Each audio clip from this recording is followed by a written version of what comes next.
Everyone, instant স্কুলের chemistry ক্লাসে তোমাদের সকলকে স্বাগত। আমি তোমাদের সাথে রয়েছি কেমিস্ট্রি ইনস্ট্রাক্টর আনিকা তাহসিন মিম। সবাই কেমন আছো বলো? কি অবস্থা, কেমন আছো সবাই? কেমন যাচ্ছে দিন?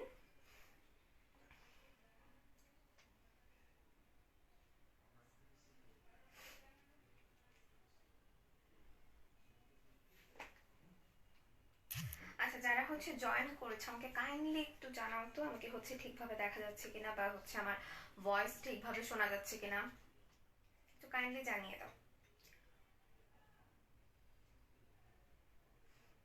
লাইভটা তোমরা শেয়ার করে দাও, যাতে তোমাদের বন্ধুরাও তোমাদের সাথে ক্লাসটা করতে পারে। আসসালামু আলাইকুম। ওয়ালাইকুম আসসালাম আপু। আচ্ছা, যারা যারা লাইভটা জয়েন করেছো তোমরা লাইভটা শেয়ার করে দাও। আজকে আমাদের কেমিস্ট্রি ফার্স্ট পেপারে ফার্স্ট চ্যাপ্টার অর্থাৎ ল্যাবরেটরি নিরাপদ ব্যবহার সেকেন্ড ক্লাস।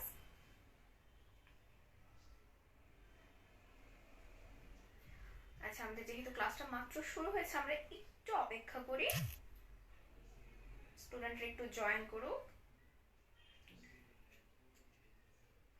আচ্ছা, ক্লিয়ারলি শোনা যাচ্ছে। আচ্ছা,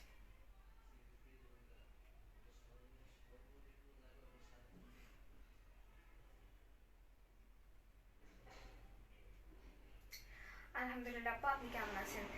জি ভাইয়া, আমিও ভালো আছি আলহামদুলিল্লাহ। শীতের অবস্থা কিরকম?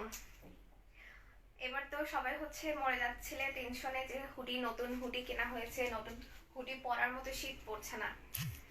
তোমাদের তো এখন সুখের দিন না, নতুন হুডি পরা যাচ্ছে, ভালো রকমের শীত পড়ে যাচ্ছে।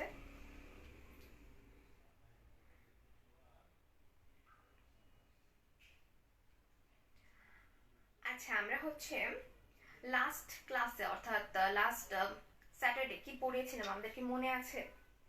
একটু রিভিউ করি আমরা, যে আমরা কি পড়েছিলাম, কি কি পড়েছিলাম। আচ্ছা, আমরা কি কি পড়েছিলাম? আমরা শুরু করেছিলাম ল্যাবরেটরি নিরাপদ ব্যবহারের ফার্স্ট টপিক আমাদের ছিল যে আমরা কিভাবে ল্যাবে ঢোকার আগে নিজেদের কিভাবে প্রিপেয়ার করতে পারি, অর্থাৎ আমাদের কি কি মেনটেন করে ল্যাবে ঢুকতে হবে, কি কি পড়ার রয়েছে, অর্থাৎ সেটা ল্যাব কোট বা আমাদের সেফটি গ্লাস, মাস্ক, এইসব নিয়ে আমরা পড়েছিলাম। তারপর আমরা পড়েছিলাম যে ল্যাবরেটরিতে আমাদের কি ধরনের নিয়ম কানুন বা বিধিনিষেধ মেনে চলতে হবে, সেসব পড়েছি। তারপর কি পড়েছিলাম? আমরা রাসায়নিক বিশ্লেষণ নিয়ে পড়াশোনা করেছিলাম না? হ্যাঁ, রাসায়নিক বিশ্লেষণ আমরা কয় ধরনের দেখেছিলাম? যে আমরা দুই ধরনের রাসায়নিক বিশ্লেষণ দেখেছি, আঙ্গিক বিশ্লেষণ এবং মাত্রিক বিশ্লেষণ। মাত্রিক বিশ্লেষণকে আমরা আবার ভাগ করেছিলাম ভর ভিত্তিক বিশ্লেষণ এবং আয়তন ভিত্তিক বিশ্লেষণ। আচ্ছা, তারপর আমরা কি পড়েছিলাম? আমরা পড়েছিলাম যে আয়তন ভিত্তিক বিশ্লেষণে আমরা কি ধরনের যন্ত্রপাতি ব্যবহার করি, যেমন কি কি ছিল, যে মেজারিং সিলিন্ডার, মেজারিং ফ্লাস্ক ছিল, পিপেট ছিল, বুলেট ছিল, বিকার ছিল না, এই সমস্ত জিনিসগুলো আমরা পড়াশোনা করেছিলাম। আচ্ছা আচ্ছা, আজকের টপিক কি? আমরা কি আজকে খেয়াল করেছি আমাদের আজকের টপিক কি? আমাদের আজকের টপিক রাসায়নিক নিক্তি। রাসায়নিক নিক্তি। রাসায়নিক নিক্তি বলতে আমরা আসলে কি বুঝি বলতো? আমরা ক্লাস শুরু করে দিই নাকি? ক্লাসটা স্টার্ট করে দিই। তুমি একটু বলো তো, ক্লাসে কি স্টার্ট করবো নাকি আরেকটু অপেক্ষা করব? আচ্ছা, যারা জয়েন করছো তারা কাইন্ডলি কিন্তু লাইভটা শেয়ার করে দেবে।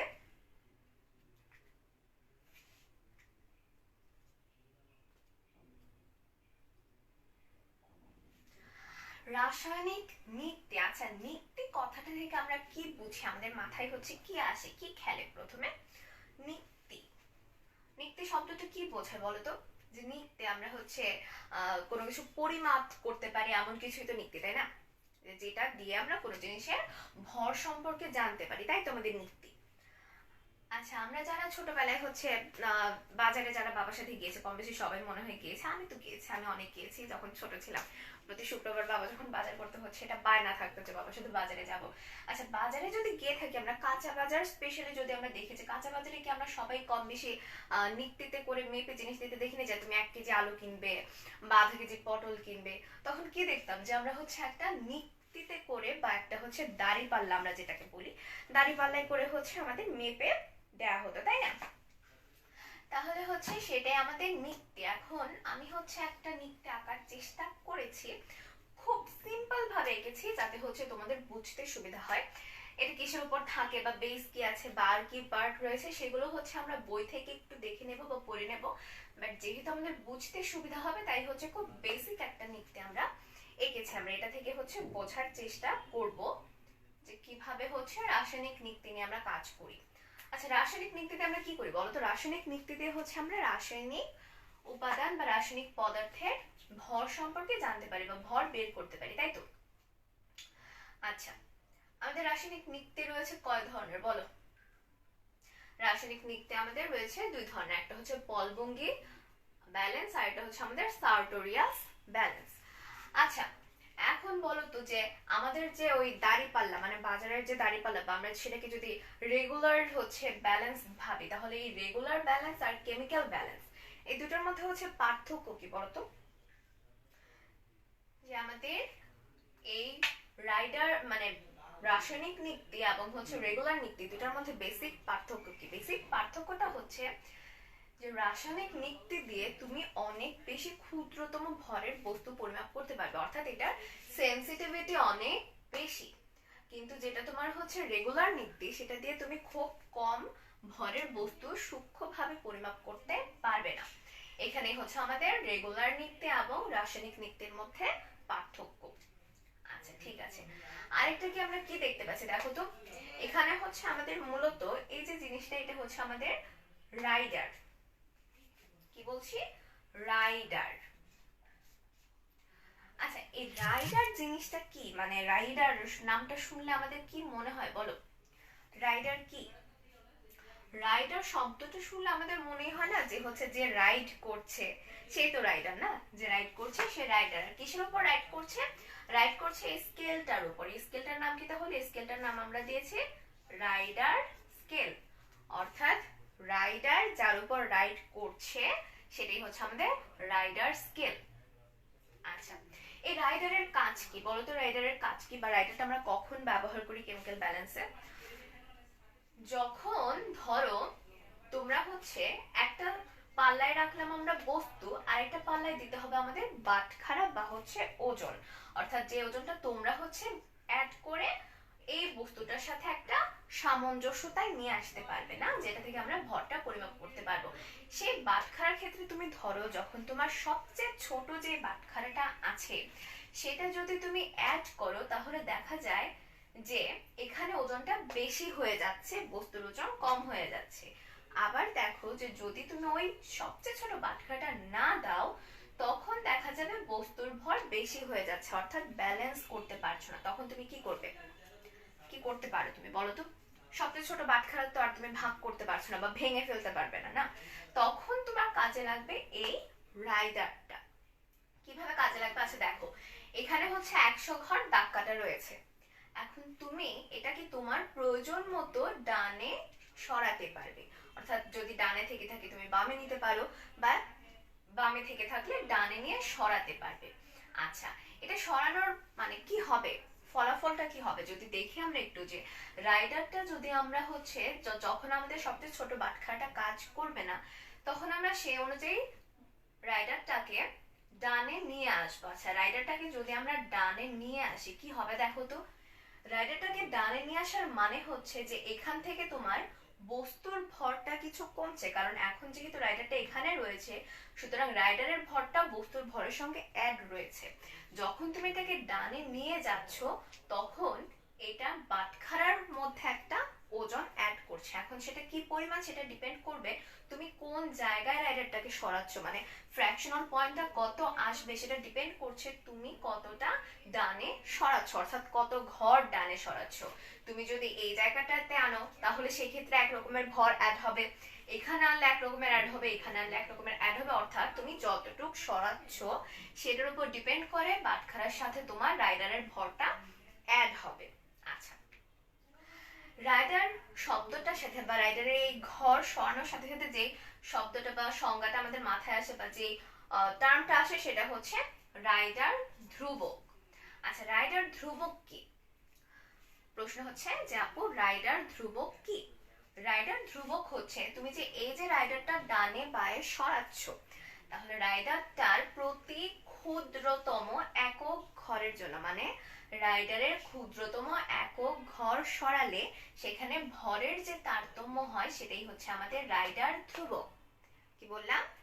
রাইডারের ক্ষুদ্রতম একক ঘরের জন্য ভরের যে পরিমাণ তারতম্য হয় সেটাই হচ্ছে আমাদের রাইডার ধ্রুবক। রাইডার ধ্রুবককে আমরা কি দিয়ে প্রকাশ করব? রাইডার ধ্রুবককে আমরা আর সি দ্বারা প্রকাশ করব। আর সি কি হয়? আর সি হচ্ছে রাইডার কনস্ট্যান্ট, অর্থাৎ রাইডার ধ্রুবককে আর সি দ্বারা প্রকাশ করা হয়। আচ্ছা, এখন আমরা দেখি তো যে এই রাইডার ধ্রুবকটা বা এটার ইকুয়েশনটা কি আসে। যে প্রথমে আমরা সার্টোরিয়াসের ক্ষেত্রে দেখি, সার্টোরিয়াসের ক্ষেত্রে রাইডারটা কোথায় থাকে। সার্টোরিয়াসে আমরা দেখতে পাই যে 0 বামে 50 এবং ডানে 50, অর্থাৎ বাম পাশে রয়েছে 50 ঘর এবং ডান পাশে রয়েছে আমাদের 50 ঘর। আর মাঝখানে যে শূন্য দাগের মধ্যে রয়েছে আমাদের রাইডারটি। পলভঙ্গির ক্ষেত্রে হচ্ছে 100টা ঘর, যার বামে হচ্ছে 0 এবং ডানে হচ্ছে 100 এবং শূন্য দাগের উপরে থাকবে রাইডার। আচ্ছা, এখন সার্টোরিয়াসের ক্ষেত্রে আমরা যদি দেখি যে রাইডারটাকে আমরা 50 ঘরের ডানে সরিয়ে দিলাম, অর্থাৎ রাইডারটাকে আমরা এখান থেকে এখানে 50 ঘর ডানে সরিয়ে নিলাম। তাহলে 50 ঘরের জন্য আমরা যদি ধরি যে 50 ঘরের জন্য ভরের তারতম্য হবে এম। কি বললাম? 50 ঘরের জন্য ভরের তারতম্য হবে এম। তাহলে এক ঘরের জন্য আমরা সিম্পল ঐকিক নিয়ম অ্যাপ্লাই করব। এক ঘরের জন্য ভর তারতম্য কত হবে দেখো তো? m by 50। কত পেলাম আমরা? m by 50। তাহলে এটাই হচ্ছে আমাদের সার্টোরিয়াসের ক্ষেত্রে রাইডার কনস্ট্যান্ট বা রাইডার ধ্রুবক। কেননা আমরা রাইডার ধ্রুবকের সংজ্ঞায় পড়েছিলাম যে ক্ষুদ্রতম একক ঘরের জন্য ভরের যে তারতম্য হয় সেটাই হচ্ছে আমাদের রাইডার ধ্রুবক। আচ্ছা, এবার চলে আসো পলভঙ্গির ক্ষেত্রে। পলভঙ্গির ক্ষেত্রে ব্যাপারটা একটু অন্যরকম। আচ্ছা, আমরা বুঝতে পারি কিনা একটু দেখি। চল, এখানে একটু বোঝার ব্যাপার রয়েছে যে তুমি রাইডারটা এখানে ধরলাম আমরা 0 দাগ থেকে একদম 100 দাগে নিয়ে গেলাম। 100 দাগে অর্থাৎ 0 থেকে আমরা 100 ঘর ডানে নিয়ে গেলাম। এখন 100 ঘর ডানে যে নিলাম সেক্ষেত্রে আমাদের বাটখারার মধ্যে ওজনটা বাড়লো বা ভরটা, রাইডারের ভরটা বাটখারাতে অ্যাড হলো, কিন্তু আমরা যে এখান থেকে নিয়ে গেলাম তাতে করে আমাদের এই যে বস্তু, এই বস্তুর ভরটা কি হলো? বস্তুর ভরটা আমাদের কমে গেল। আমরা কি ব্যাপারটা ধরতে পারলাম যে আমরা যখন সম্পূর্ণ রাইডারটাকে 100 ঘরে নিয়ে গেলাম তখন আমাদের সম্পূর্ণ ভরটা যেমন হচ্ছে এম, ধরলাম এম ভর হচ্ছে এখানে অ্যাড হলো, আবার ঠিক বস্তুতে এম পরিমাণ ভর কমে গেল। তাহলে আমাদের টোটাল ভরের তারতম্য কত হলো? টোটাল ভরের তারতম্য হলো আমাদের টুয়াইস এম। ব্যাপারটাকে আমরা বুঝতে পেরেছি কিভাবে টুয়াইস এম হয়েছে।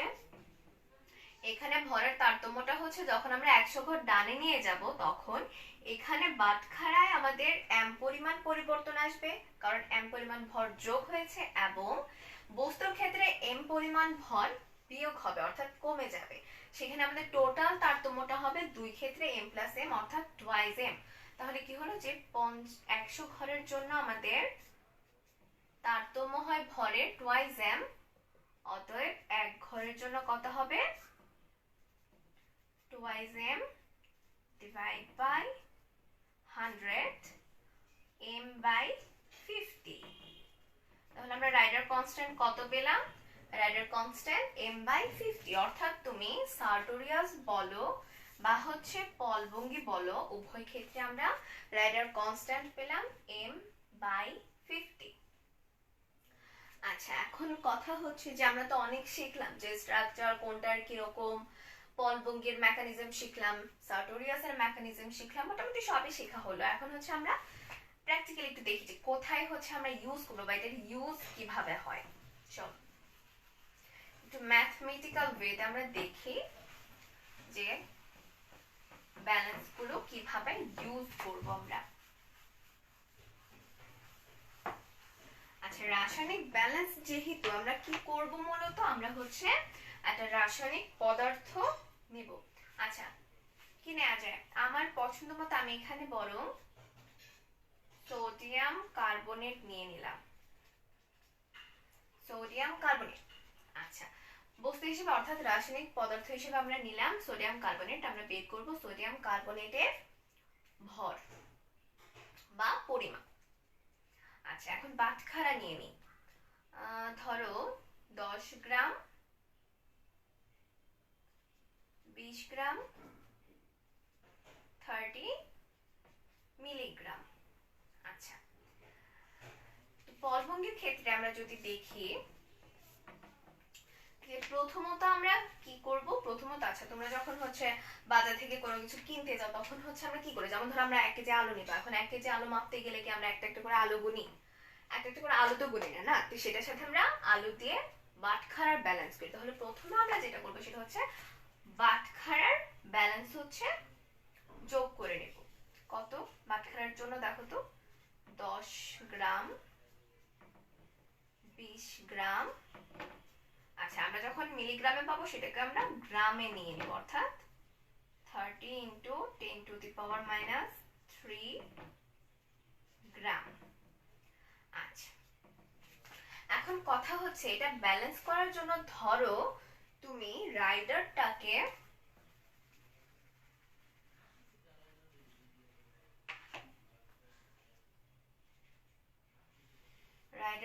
সরালে এখানে আনলে। আচ্ছা, কত ঘর সরালে? ধরে নাও যে 20 ঘর।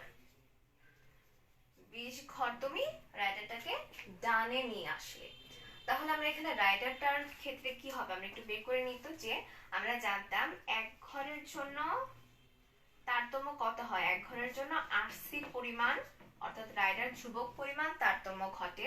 তাহলে আমরা এই যে এখানে ব্যালেন্স করার জন্য রাইডারটাকে 20 ঘর ডানে সরালাম, তাহলে 20 ঘরের জন্য কত হবে? 20 ঘরের জন্য হবে 20 আর সি। তাহলে আমরা এইটার সাথে এখানে 20 আর সি যোগ করে দেব। তাহলে এই যে টোটাল যে আমাদের যোগফলটা আসবে সেটাই হবে আমাদের যে রাসায়নিক বস্তুটা আমরা নিয়েছি বা রাসায়নিক পদার্থটা আমরা নিয়েছি অর্থাৎ সোডিয়াম কার্বনেট, সেটার ভর, সেটা পলভঙ্গি ব্যালেন্সের ক্ষেত্রে। আচ্ছা, এখন চলো আমরা চলে যাই সার্টোরিয়াসের ক্ষেত্রে। সার্টোরিয়াসের ক্ষেত্রে কি হয় বলতো? দেখো, সার্টোরিয়াসের ক্ষেত্রে আমরা যদি ধরলাম যে এখানে আমরা রাইডারটাকে শূন্য দাগ থেকে 30 ঘর ডানে সরিয়ে দিলাম। কত ঘর? 30 ঘর। 30 ঘর ডানে সরালাম। আচ্ছা, এখানেও আমরা প্রথমে কি করব? আমরা প্রথমে হচ্ছে বাটখারা যেগুলো রয়েছে সেগুলো আমরা যোগ করব। 20 গ্রাম, 10 গ্রাম, 20 গ্রাম এবং 30 into 10 to the power minus 3 গ্রাম। যেহেতু আমাদের 30 মিলিগ্রাম রয়েছে আমরা সেটাকে গ্রামে কনভার্ট করে নেব। আচ্ছা, এখন দেখো এখানেও সেম প্রসেস, যে আমরা কত কি করলাম, যে 30 গ্রাম 30 ঘর ডানে রাইডারটাকে সরালাম। তাহলে আমাদের এখানে কি আসবে, যে আমরা জানতাম ওই এক ঘরের জন্য হচ্ছে আরসি, তাহলে আমরা এখানে সরিয়েছি 30 ঘরের জন্য ভরের তারতম্য আসবে 30 ইন্টু আর সি। তাহলে আমরা কি করব, প্লাস দিয়ে 30 আর সি যোগ করে দেব। তাহলে এটা কি হলো, এখানে আমরা বস্তুর ভর পেলাম বা হচ্ছে সোডিয়াম কার্বনেটের ভর পেলাম। এখন এখানে দেখো তো তোমাদের মনে একটা প্রশ্ন আসে কিনা, যে হচ্ছে আপু আমরা তো হচ্ছে এক্ষেত্রে 50 ঘর যে আমাদের বামেও রয়েছে, আমরা রাইডারটা তো ব্যালেন্স করার জন্য ডানে না নিয়ে বামেও সরাতে পারি, তাই না? তাহলে যখন আমরা বামে সরাবো তখনও কি হচ্ছে আপু সেম ইকুয়েশনটা আসবে বা একই প্রসেসে আমরা এগোবো? প্রশ্ন আসে না? কারণ যেহেতু আমাদের পলভঙ্গের ক্ষেত্রে ব্যালেন্স আমরা সরাতেই পারবো, রাইডারটাকে সরাতেই পারবো একদিকে, কিন্তু দেখো সার্টোরিয়াসের ক্ষেত্রে আমাদের রাইডারটা থাকে শূন্য দাগ বরাবর মাঝে, যার বামে 50 ঘর রয়েছে এবং ডানেও রয়েছে 50 ঘর। আচ্ছা দেখো, এখন যদি আমরা ডান পাশে না সরিয়ে রাইডারটাকে বাম পাশে 30 ঘর সরাই, কত ঘর? 30 ঘর। কি করলাম, যে বামে আমরা রাইডারটাকে সরিয়ে আনলাম, তাহলে দেখো তো কি হয়, যদি আমরা ডানে নিতাম তাহলে বাটখারার ক্ষেত্রে সেই ভরটুকু অ্যাড হয়ে যেত, কিন্তু আমরা যখন বামে সরিয়ে আনলাম তাহলে কি বাটখারা থেকে ভরটুকু মাইনাস হলো না? যে কত মাইনাস হলো, আমরা 30 ঘর সরিয়ে আনলাম, তাহলে 30 এর জন্য কত 30 RC মাইনাস হলো। তাহলে আমরা কি করব, এখানে বস্তুর ভর হবে 10 গ্রাম, মানে বাটখারার ওজনগুলো আমরা প্রথমে হচ্ছে যোগ করে নিচ্ছি, 10 gram, 20 gram plus 30 into 10 to the power minus 3 gram minus 30 RC। আমরা কি ব্যাপারটা ধরতে পেরেছি? এখানে আমাদের ছিল প্লাস, কারণ আমরা ডানে সরিয়েছিলাম রাইডারকে ডানে সরানোর কারণে আমাদের হচ্ছে এখানে বাটখারার সাথে এইটুকু ভর অ্যাড হয়েছিল, কিন্তু যখন আমরা বামে সরালাম অর্থাৎ বাটখারা থেকে আমরা যখন ভরটা সরিয়ে নিলাম তখন হচ্ছে আমরা মাইনাস ইউজ করব। কি ইউজ করব? মাইনাস। অর্থাৎ সার্টোরিয়াসের ক্ষেত্রে আমাদের ম্যাথমেটিক্যাল ইকুয়েশনটা যখন আমরা রাইডারকে ডানে সরাবো তখন আমরা প্লাস ব্যবহার করব, যখন আমরা বামে সরিয়ে আনবো তখন আমরা মাইনাস ব্যবহার করব। আচ্ছা,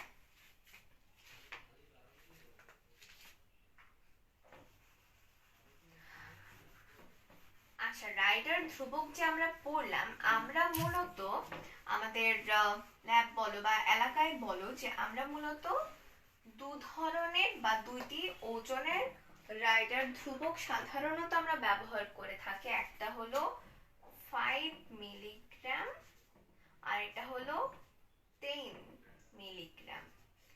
এই ওজন বা ভরের ধ্রুবক বা রাইডার আমরা মূলত ব্যবহার করে থাকি। এখন তুমি আমাকে বলো তো কোনটা বেশি হচ্ছে আমাদের জন্য উপকারী, যেটার ভর 5 মিলিগ্রাম নাকি যেটার ভর 10 মিলিগ্রাম? বলো তো যে কোনটায় হচ্ছে তুমি বেশি সূক্ষ্মভাবে হচ্ছে ভর পরিমাপ করতে পারবে। যেহেতু রাসায়নিক পদার্থ আমরা পরিমাপ করব, সেহেতু আমাদের হচ্ছে 0.01 এর জন্য আমাদের অনেক বেশি সেন্সিটিভিটির প্রয়োজন, অর্থাৎ অনেক সেন্সিটিভলি আমাদের ব্যাপারটা হ্যান্ডেল করতে হবে, নতুবা অনাকাঙ্ক্ষিত ফলাফল ল্যাবরেটরিতে আসতে পারে। তাহলে হচ্ছে তুমি দেখো যেটার ভর কম অর্থাৎ 5 মিলিগ্রাম, আমরা কি করেছিলাম যে আরসি কি বলতো, আমরা পড়ছিলাম m/50, তাই না? তাহলে যেটার ভর কম অর্থাৎ যেটা ধরো আমরা 5 মিলিগ্রাম যেটার ভর দেখেছিলাম সেটা যদি আমরা নিই তাহলে দেখো কি আসে, যে ছোট আসবে না? যেটা হচ্ছে ভর কম সেটা যখন আমরা আরো 50 দিয়ে ভাগ করে দেব সেটা রাইডার কনস্ট্যান্টের মান তত বেশি ছোট সংখ্যা আসবে দশমিকের পর, বা তত বেশি ছোট হবে। এখন যত বেশি ছোট হবে সেটার সেন্সিটিভিটি তত বেশি, অর্থাৎ সেটা দিয়ে তুমি তত সূক্ষ্ম ভরের বস্তু পরিমাপ করতে পারবে। তাহলে আমরা কি মাথায় রাখবো, যে যার রাইডার ধ্রুবকের মান যত কম হবে আমরা সেই রাইডারটি দিয়ে বা সেই ব্যালেন্সটি দিয়ে তত সূক্ষ্মভাবে পরিমাপ করতে পারবো। আচ্ছা, এই হলো আমাদের পলবঙ্গি এবং হচ্ছে সার্টোরিয়াস ব্যালেন্স নিয়ে কথা। আচ্ছা, এখন কথা হচ্ছে এই যে আমরা সার্টোরিয়াস এবং পলবঙ্গি ব্যালেন্স বা কেমিক্যাল ব্যালেন্স নিয়ে পড়াশোনা করলাম, এই ব্যালেন্সটা আমরা কিসের ক্ষেত্রে ব্যবহার করব, মানে এটার ব্যবহারটা কোথায়? আচ্ছা, তাহলে ব্যাপারটা হচ্ছে যে আমরা কেবল মাত্র প্রাইমারি স্ট্যান্ডার্ড পদার্থ যেগুলো রয়েছে সেগুলোর ভর পরিমাপের ক্ষেত্রে আমরা এই কেমিক্যাল ব্যালেন্স বা রাসায়নিক নীতি, অর্থাৎ সেটা পলবঙ্গি হতে পারে বা সার্টোরিয়াস হতে পারে, সেটা আমরা ব্যবহার করব। এখন কথা হচ্ছে আপু যে আমরা যে প্রাইমারি স্ট্যান্ডার্ড পদার্থ রয়েছে সেটা বুঝবো কিভাবে, না যে প্রাইমারি স্ট্যান্ডার্ড পদার্থ কোনগুলো বা আমরা সেটা ধরবো কিভাবে? আচ্ছা, কি কি প্রাইমারি স্ট্যান্ডার্ড পদার্থ, শুধুমাত্র আমরা এই প্রাইমারি স্ট্যান্ডার্ড পদার্থের ক্ষেত্রে আমরা এই রাসায়নিক ব্যালেন্স ব্যবহার করতে পারবো। এখন প্রাইমারি স্ট্যান্ডার্ড পদার্থ আমরা চিনবো কিভাবে বলো? প্রাইমারি স্ট্যান্ডার্ড পদার্থ হচ্ছে আমরা চিনবো যেহেতু আমাদের কি কিছু ক্রাইটেরিয়া ফলো করতে হবে, যে কিরকম ক্রাইটেরিয়া ফলো করলে সেটা প্রাইমারি স্ট্যান্ডার্ড পদার্থ। ধরো প্রথমটি হবে যে এরা বিশুদ্ধ রাসায়নিক পদার্থ। কিরকম হতে হবে এদের? সম্পূর্ণ বিশুদ্ধ। তারপরে কি হবে? যে এরা বায়ুর সাথে বা বায়ুর কোনো উপাদানের সাথে বিক্রিয়া করবে না, কোনো ধরনের রাসায়নিক বিক্রিয়া করবে না।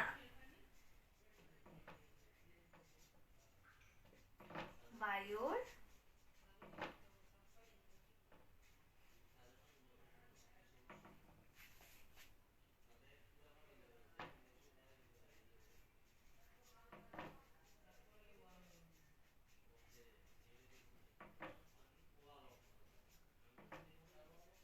করে না, যে এরা বায়ুর কোনো উপাদানের সাথে রাসায়নিক কোনো বিক্রিয়ায় জড়াবে না।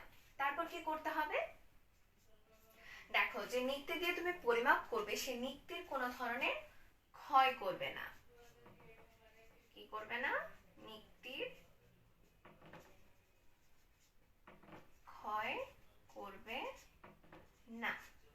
আচ্ছা, ভালো কথা। কি কি পেলাম? বিশুদ্ধ হতে হবে রাসায়নিক ভাবে এদের, বায়ুর কোনো উপাদানের সাথে এরা কোনো ধরনের বিক্রিয়ায় জড়াবে না, নিক্তির ক্ষয় করবে না। তারপর কি হবে? যে এটা দিয়ে তৈরি কোনো ঘনমাত্রার বা যে আমরা দ্রবণ তৈরি করবো, সেই দ্রবণের ঘনমাত্রা দীর্ঘদিন পর্যন্ত অপরিবর্তিত থাকবে। অর্থাৎ কি? ঘনমাত্রা অপরিবর্তিত থাকবে। কি হবে? যে আমরা এই চারটা ক্রাইটেরিয়া মাথায় রাখবো। কি কি ক্রাইটেরিয়া? প্রাইমারি স্ট্যান্ডার্ড পদার্থ বিশুদ্ধ হবে, প্রাইমারি স্ট্যান্ডার্ড পদার্থ বায়ুর কোনো উপাদানের সাথে কোনো ধরনের রাসায়নিক বিক্রিয়া করবে না, প্রাইমারি স্ট্যান্ডার্ড পদার্থ নিত্যের কোনো ক্ষয় করবে না, প্রাইমারি স্ট্যান্ডার্ড পদার্থ দিয়ে তৈরি দ্রবণের ঘনমাত্রা দীর্ঘদিন পর্যন্ত অপরিবর্তিত থাকবে। আচ্ছা, আমরা কি কি ধরনের রয়েছে বলতো? এই ধরনের প্রাইমারি স্ট্যান্ডার্ড পদার্থ কি কি রয়েছে? আচ্ছা, প্রাইমারি স্ট্যান্ডার্ড পদার্থ তুমি অনার্দ্র সোডিয়াম কার্বনেট হতে পারবে, অক্সালিক অ্যাসিড হতে পারে, পটাশিয়াম ডাইক্রোমেট হতে পারে। আচ্ছা, আমরা গত ক্লাসে অর্থাৎ লাস্ট স্যাটারডেতে তোমাদের প্রাইমারি যে পটাশিয়াম ডাইক্রোমেট রয়েছে সেটার সংকেত কিন্তু শিখেছিলাম, বলেছিলাম মোটামুটি প্রতিটা ক্ষেত্রেই এই জিনিসটার সাথে তোমরা দেখবে হচ্ছে পরিচিত হচ্ছ। তো এইটা ঘুরে ফিরে এই পটাশিয়াম ডাইক্রোমেট অনেকবার আসবে। তাই আমরা কি জানি, আমরা কি বলছিলাম সংকেতটা কি বলছিলাম? আচ্ছা, আমি কেন লিখবো সব বলো তো, তোমরাও একটু বলো, একটু কমেন্ট করে আমাকে বলো সংকেতটা কি ছিল। পটাশিয়াম ডাইক্রোমেট কি ছিল? K2Cr2O7, এটা আমাদের পটাশিয়াম ডাইক্রোমেট। আচ্ছা, এইগুলোই হচ্ছে আমাদের মূলত রাসায়নিক প্রাইমারি স্ট্যান্ডার্ড পদার্থ, যেগুলো দিয়ে আমরা রাসায়নিক নিক্তিতে নিয়ে ভর পরিমাপ করতে পারি। কি কি? অনার্দ্র sodium carbonate, oxalic acid, potassium dichromate ইত্যাদি। এখন একটা ব্যাপার হচ্ছে, দেখবে যে যখন তোমাদের এমসিকিউ আসবে, যে চারটা অপশন দেওয়া থাকবে যে নিচের কোনটি প্রাইমারি স্ট্যান্ডার্ড পদার্থ, ম্যাক্সিমাম ক্ষেত্রে হচ্ছে তখন কেন জানো, তুমি যতই পড়ে যাও তুমি সেই পরীক্ষার হলে গিয়ে ঠিকই ঘুরিয়ে ফেলবে যে হচ্ছে কোনটা প্রাইমারি স্ট্যান্ডার্ড পদার্থ আর কোনটা সেকেন্ডারি স্ট্যান্ডার্ড পদার্থ। যেটা আমরা মনে রাখবো, যেখানে আমরা সি দেখব, আর উদাহরণ যেহেতু উদাহরণ তোমার বইয়ে দেয়া আছে, এর বাইরে সচরাচর হচ্ছে এমসিকিউ এর মধ্যে অপশন দেয় না, যেটা তোমার বইয়ে দেয়া আছে সেটাই আসে। যখনই দেখবে সি, যেটার মধ্যে সি রয়েছে, অর্থাৎ দেখো তুমি যদি সোডিয়াম কার্বনেট ধরো, দেখো এখানেও আমাদের সি রয়েছে।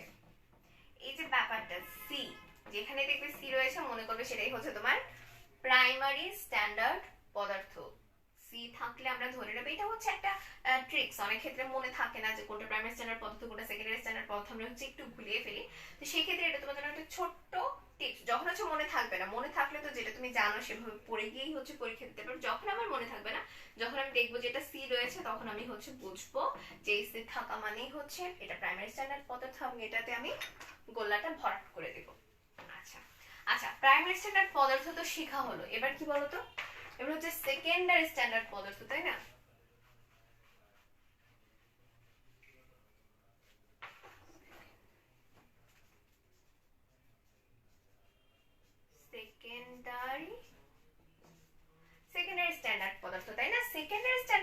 পদার্থের ক্ষেত্রে কি কি হবে বলো তো?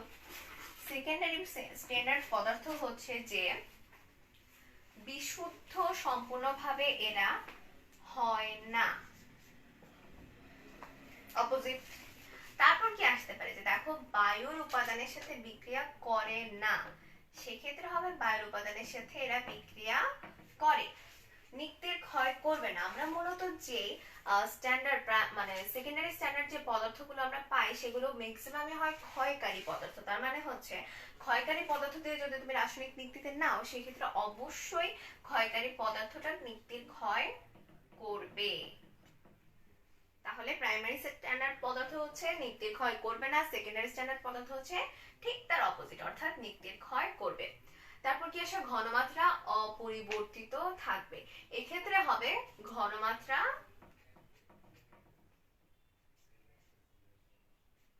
পরিবর্তিত হবে, অর্থাৎ দীর্ঘদিন তুমি একই ঘনমাত্রা পাবে না। আচ্ছা, এর উদাহরণ কি হতে পারে বলো? উদাহরণ হতে পারে কস্টিক সোডা বা সোডিয়াম হাইড্রোক্সাইড, তারপর হতে পারে হাইড্রোক্লোরিক অ্যাসিড, তারপর হতে পারে সালফিউরিক অ্যাসিড, মানে ক্ষয়কারী পদার্থ। দেখো তুমি হাইড্রোক্লোরিক অ্যাসিডও ক্ষয়কারী পদার্থ, সোডিয়াম হাইড্রোক্সাইডও ক্ষয়কারী পদার্থ, সালফিউরিক অ্যাসিডও ক্ষয়কারী পদার্থ, কিংবা পটাশিয়াম পারম্যাঙ্গানেট, পটাশিয়াম পারম্যাঙ্গানেট সেটা হচ্ছে আমাদের ক্ষয়কারী পদার্থ। আচ্ছা, তাহলে এই হলো আমাদের প্রাইমারি স্ট্যান্ডার্ড পদার্থ এবং সেকেন্ডারি স্ট্যান্ডার্ড পদার্থের ক্রাইটেরিয়া বা কি কি বৈশিষ্ট্য দেখলে আমরা হচ্ছে বুঝতে পারবো কোনটা হচ্ছে প্রাইমারি স্ট্যান্ডার্ড পদার্থ এবং কোনটা সেকেন্ডারি স্ট্যান্ডার্ড পদার্থ। আচ্ছা, আমরা উদাহরণগুলো হচ্ছে ভালোভাবে মুখস্থ করবো এবং উদাহরণ যে কোনো একটার হচ্ছে ভালোভাবে মুখস্থ করবে যদি অবজেক্টিভে চিন্তা করো। কিন্তু যেহেতু তোমার রিটেন দিতেই হবে, যেহেতু এখন তোমার অ্যাডমিশন সিজন না, তোমার হচ্ছে ইন্টারের জন্য পড়ছো তুমি, তাহলে হচ্ছে তোমার দুটোর জন্যই মুখস্থ করতে হবে। কি কি মুখস্থ করবে? যে প্রাইমারি স্ট্যান্ডার্ড পদার্থের ক্ষেত্রে কি? প্রাইমারি স্ট্যান্ডার্ড পদার্থের ক্ষেত্রে হচ্ছে সোডিয়াম কার্বনেট, অক্সালিক অ্যাসিড বা পটাশিয়াম ডাইক্রোমেট। আর সেকেন্ডারি স্ট্যান্ডার্ড পদার্থের ক্ষেত্রে কি? সেকেন্ডারি স্ট্যান্ডার্ড পদার্থের ক্ষেত্রে হচ্ছে hydrochloric acid, sulphuric acid, sodium hydroxide বা পটাশিয়াম পারম্যাঙ্গানেট। ওকে, আচ্ছা, এতক্ষণ আমরা যে কেমিক্যাল ব্যালেন্স সম্পর্কে পড়লাম সেটা হচ্ছে আমাদের ম্যানুয়াল বা হস্তচালিত, তাই না? কিন্তু এখন তো হচ্ছে 2021 না, আমরা তো হচ্ছে ডিজিটাল। আমাদের এই 2021 যদিও লেগেছে ডিজিটাল হতে, কিন্তু তোমার রাসায়নিক ক্ষেত্রে তারা অনেক আগে থেকে ডিজিটাল হয়ে গেছে এবং সেক্ষেত্রে আমরা এখন পড়ব ডিজিটাল ব্যালেন্স। অর্থাৎ এতক্ষণ আমরা পড়েছিলাম হচ্ছে হস্তচালিত বা ম্যানুয়াল ব্যালেন্স নেই, যেখানে তোমার হচ্ছে হাতে কাজে লাগিয়ে হচ্ছে তোমার ব্যবহার করতে হবে। এখন আমরা পড়ব ডিজিটাল ব্যালেন্স। আচ্ছা, ডিজিটাল ব্যালেন্স কি বলো তো? ডিজিটাল ব্যালেন্স কি মনে হয়? ডিজিটাল ব্যালেন্স মানে হচ্ছে এমন হচ্ছে ব্যালেন্স যেখানে সেটা অবশ্যই ম্যানুয়াল না বা হচ্ছে হস্তচালিত না এবং সেটা সম্পূর্ণভাবে ইলেকট্রিক্যাল, অর্থাৎ যেটা চালানোর জন্য তোমার বিদ্যুতের প্রয়োজন। আচ্ছা, কয় ধরনের রয়েছে ডিজিটাল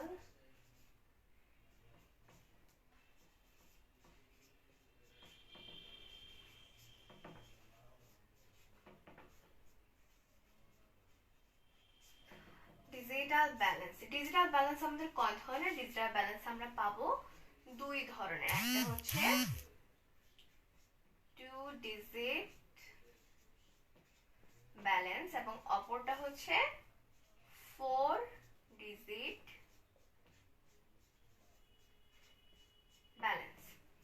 টু ডিজিট ব্যালেন্সে তুমি মূলত গ্রাম এককে দশমিকের পরবর্তীতে 2 ঘর পর্যন্ত মাপতে পারবে বা পরিমাপ করতে পারবে। আর 4 ডিজিটের ক্ষেত্রে হচ্ছে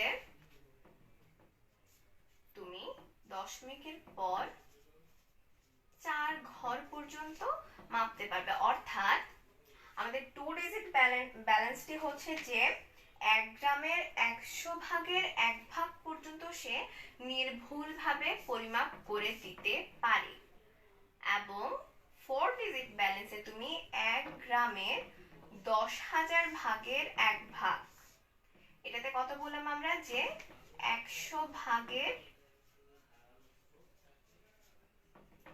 1 ভাগ পর্যন্ত সূক্ষ্মভাবে মাপতে পারবে। এখানে তুমি 10,000 ভাগের 1 ভাগ পর্যন্ত মাপতে পারবে। আচ্ছা, তাহলে কোনটার সেন্সিটিভিটি বেশি বলো, যে কোনটা সূক্ষ্মভাবে মাপতে পারবে বা কোনটা থেকে তুমি বেশি সূক্ষ্ম ওজন তুমি নিতে পারবে, এটা 2 ডিজিট ব্যালেন্স থেকে নাকি 4 ডিজিট ব্যালেন্স থেকে? যেহেতু 4 ডিজিট ব্যালেন্সে আমরা দশমিকের পর 4 ঘর পর্যন্ত মাপতে পারছি, তাহলে খুব স্বাভাবিক যে 4 ডিজিট ব্যালেন্স আমরা বেশি সূক্ষ্ম ভরের মাপ করতে পারবো।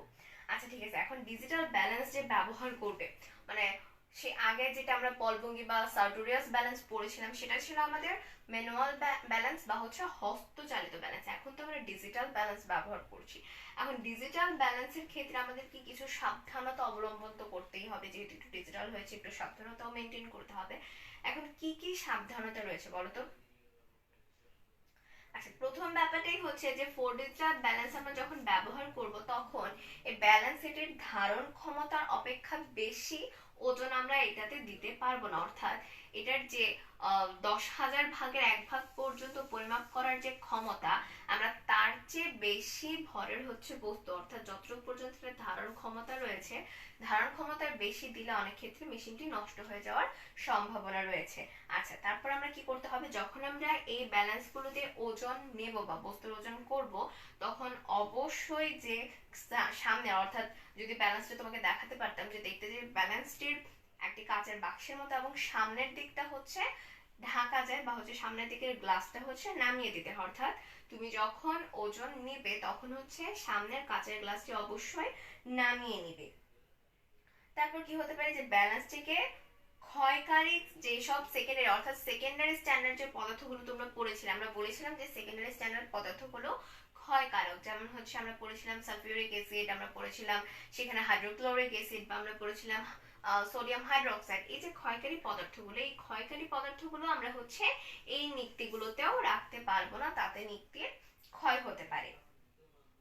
আচ্ছা, আর কি রয়েছে, যে উত্তপ্ত অবস্থায়, যে আমরা রাসায়নিক হচ্ছে যে কোনো রাসায়নিক পরীক্ষায় আমরা অনেক ক্ষেত্রে তাপ দেওয়ার মাধ্যমে দ্রবণের তাপ দেই, বা হচ্ছে অনেক পদার্থে অনেক ক্ষেত্রে আমাদের তাপ দিতে হয়, সেই যে উত্তপ্ত বস্তু, উত্তপ্ত বস্তুর ওজনের জন্য আমরা নিক্তিতে হচ্ছে বস্তুটিকে রাখতে পারবো না, তাতে ব্যালেন্সটি নষ্ট হয়ে যাবে। আচ্ছা, তারপর কি করব, যে আমরা যে ব্যালেন্সটি ব্যবহার করব, ব্যবহার করার আগে এবং ব্যবহার করার পরে এটাতে যে প্যানটি রয়েছে, অর্থাৎ ডিজিটাল ব্যালেন্সে যে প্যানটি থাকে, যে প্যানের উপরে রেখে তোমরা হচ্ছে ওই যে কোনো ধরনের রাসায়নিকের আমরা ওজন পরিমাপ করব, সেই প্যানটি সেবেল ব্রাশ, SABLE, সেবল ব্রাশ নামে এক ধরনের বিশেষ ব্রাশ রয়েছে, সেই ব্রাশটি দিয়ে আমরা ভালো মতো পরিষ্কার করে তারপর আমরা ব্যবহার করব। আচ্ছা, এখন তো ডিজিটাল ব্যালেন্সের ব্যবহারের সম্পর্কে আমরা জানলাম, যে আমরা কি কি সাবধানতা অবলম্বন করবো। এখন বলো, ডিজিটাল ব্যালেন্স ব্যবহারের সুবিধা কি? ডিজিটাল ব্যালেন্স ব্যবহারের সুবিধা হচ্ছে যে বাইরে থেকে তোমার, যেটা আমরা ওই পলভঙ্গি ব্যালেন্স বলো বা সার্টোরিয়াস ব্যালেন্স আমরা পড়েছিলাম, যে বাইরে থেকে আমরা বাটখারা দিচ্ছি, অর্থাৎ বাইরে থেকে একটা এক্সাক্ট আমরা ওজন দিচ্ছি, সেটার বেসিসে আমরা বস্তুর ভর পরিমাপ করে বের করছি। কিন্তু এই ক্ষেত্রে তোমার বাইরে থেকে কোনো ধরনের এক্সট্রা ওজন অ্যাড করার কোনো ধরনের প্রয়োজনীয়তা থাকবে না। তারপর কি সুবিধা রয়েছে, যে ডিজিটাল ব্যালেন্সে হচ্ছে যে রাইডার, আমরা প্রাইমারি সরি, আমরা যখন হচ্ছে পলভঙ্গি ব্যালেন্স বলি বা সার্টোরিয়াস ব্যালেন্স বলি, আমরা তখন যে রাইডার ব্যবহার করেছি, ডিজিটাল ব্যালেন্সের ক্ষেত্রে আমরা কোনো ধরনের রাইডার ব্যবহার করব না। অর্থাৎ সেখানে সরাসরি স্ক্রিনে তোমাকে খুব কম সময়ের মধ্যে সরাসরি তোমাকে ব্যালেন্সটা দেখাবে, অর্থাৎ হচ্ছে ধরো 0.235 গ্রাম, এরকম একটা নির্দিষ্ট হচ্ছে ডিজিটের একটা ব্যালেন্স তোমাকে দেখানো হবে, সেটা একটা স্ক্রিনের মাধ্যমে। সেখানে তোমার কোনো ধরনের রাইডারের প্রয়োজন হবে না, সেখানে তোমার বাড়ি থেকে এক্সট্রা কোনো বাটখারা অ্যাড করতে হবে না। তারপর কি আছে, যেহেতু তোমার এখানে হচ্ছে নিজের হাতে দেয়া লাগছে না বা হাত ব্যবহার করতে হচ্ছে না, সেক্ষেত্রে হচ্ছে ব্যক্তিগত যে ত্রুটি বা পার্সোনাল এরর, এখানে হচ্ছে পার্সোনাল এরর হওয়ার কোনো ধরনের পসিবিলিটি নেই। আচ্ছা, তাহলে হচ্ছে আমরা যদি পলভঙ্গি ব্যালেন্স এবং হচ্ছে ডিজিটাল ব্যালেন্সের মধ্যে কিছু পার্থক্য খুঁজে বের করার চেষ্টা করি, তাহলে সেগুলো কিরকম হবে দেখো।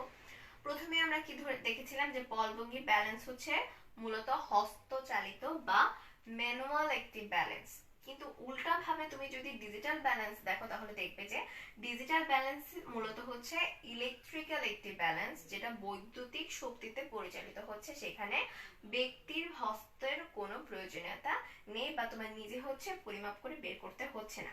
আচ্ছা, তারপর আমরা কি দেখলাম?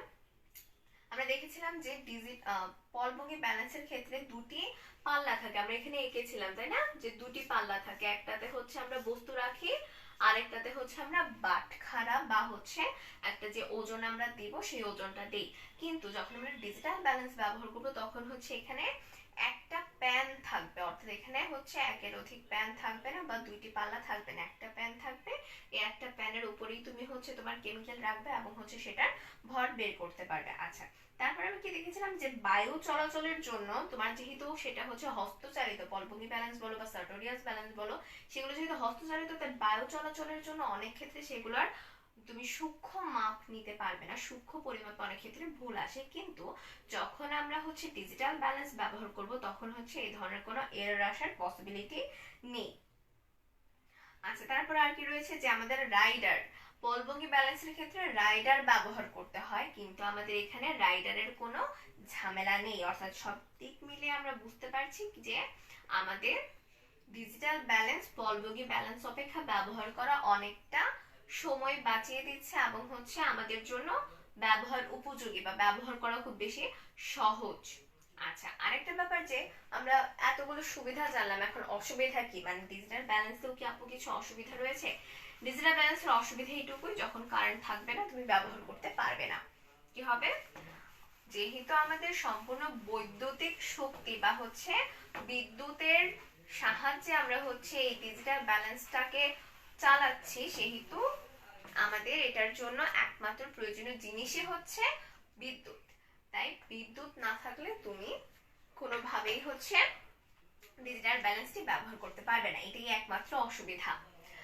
আচ্ছা, আমরা মোটামুটি আজকে রাসায়নিক নীতি বলো বা হচ্ছে কেমিক্যাল ব্যালেন্স নিয়ে মোটামুটি আমরা আলোচনা করার চেষ্টা করেছি, মোটামুটি একটা ধারণা দিয়েছি। ফার্স্ট চ্যাপ্টারে এটা বেশ ইম্পর্টেন্ট একটা টপিক বলতে পারো, ম্যাথমেটিক্যাল টার্মও রয়েছে বেশ কিছু, এবং অনেকেই হচ্ছে আমরা কেন জন্য হচ্ছে পলভঙ্গি ব্যালেন্সে এবং সার্টোরিয়াস ব্যালেন্সের যে ম্যাথমেটিক্যাল টার্মগুলো রয়েছে সেগুলো বুঝতে পারি, বা রাইডার ধ্রুবক বের করার ওয়েটা আমরা অনেক ক্ষেত্রে হচ্ছে ভুলিয়ে ফেলি। আচ্ছা, সেই ক্ষেত্রে হচ্ছে আমরা খুব সহজেই আজকের ক্লাসটা যদি ভালো করে তোমরা ফলো করে থাকো, আমি আশা করব যে আমাদের আজকের ক্লাস থেকে তোমাদের হচ্ছে ব্যাপারটা ক্লিয়ার হয়েছে। তারপরেও যদি তোমাদের কোনো ধরনের সমস্যা থাকে আমাদের হচ্ছে পেজে ইনবক্স করবে তোমাদের সমস্যা, এবং আমরা ইনস্ট্যান্টলি তোমাদের সমস্যার সমাধান দেওয়ার চেষ্টা করব। এবং নেক্সট ক্লাসে, অর্থাৎ আমার নেক্সট ক্লাসে প্রথম 10-15 মিনিট থাকবে তোমাদের জন্য, সেটা আজকের ক্লাসের রিভিউ হবে, এবং হচ্ছে তোমাদের যে কোনো ধরনের সমস্যা হয়ে থাকলে সেই সমস্যাগুলো আমরা সমাধানের চেষ্টা করব। সে পর্যন্ত ইনস্ট্যান্ট স্কুলের পাশেই তোমরা থাকো, এবং হচ্ছে আমাদের লাইভগুলো তোমরা শেয়ার করবে, এবং বেটার কোয়ালিটি পেতে তোমরা হচ্ছে ইউটিউব চ্যানেল যেটা আমাদের রয়েছে ইনস্ট্যান্ট স্কুলের, ইউটিউব চ্যানেলে তোমরা ভিডিওগুলো বারবার দেখতে পারো। যখন পড়াশোনা করবে তখন হচ্ছে আমাদের ভিডিওটি আবার দেখে তোমরা হচ্ছে কোনো জায়গা যদি স্কিপ করে যাও বা এখন হচ্ছে কোনো জায়গা তোমার বুঝতে একটু সমস্যা হচ্ছে, তাহলে সেটা তুমি বারবার একটু একটু করে ভিডিওটি দেখে পড়ে ক্লিয়ার করে নিতে পারো। এবং তোমার যে কোনো ধরনের প্রশ্ন থাকলে সেটা আমাদের জলদি পাঠিয়ে দাও ইনবক্সকে, ইনস্ট্যান্ট স্কুলের ইনবক্সে পাঠিয়ে দিলে আমরা হচ্ছে ইনস্ট্যান্টলি তোমাদের হেল্প করার চেষ্টা করব, রিপ্লাই করার চেষ্টা করব। আচ্ছা, নেক্সট ক্লাসে হচ্ছে আমরা বাকি যে টপিকগুলো রয়েছে আমাদের ফার্স্ট চ্যাপ্টারে সেই টপিকগুলো আমরা নিয়ে আলোচনা করব, এবং মোটামুটি সম্পূর্ণ চ্যাপ্টারের একটা রিভিউ করার চেষ্টা করব। সেই পর্যন্ত সবাই ভালো থাকো, সুস্থ থাকো। আসসালামু আলাইকুম।